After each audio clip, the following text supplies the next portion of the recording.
So developmentally, particularly in elementary, but also in middle and high school, this is the time to recognize and build into the curriculum and to the opportunities and the spaces the chance to recognize, not just looking at different people and seeing that they're different and both similar and different from us, but also the underlying implicit biases that we all have.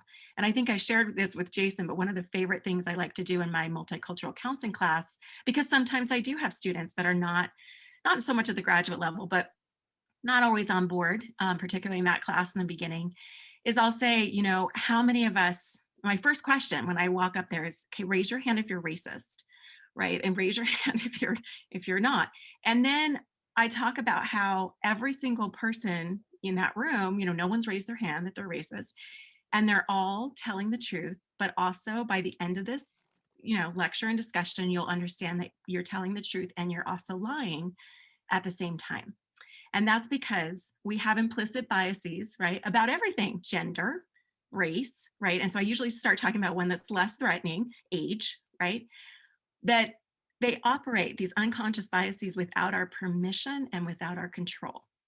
So you can't tell me that you're not racist unconsciously, because our brain's built on understanding stereotypes. That's how we make sense of our world. We categorize things. We have to.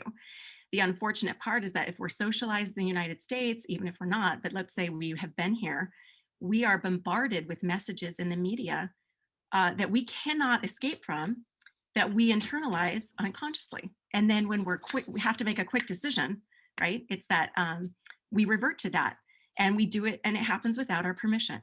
And it happens without our control. So that's a really important first step in understanding.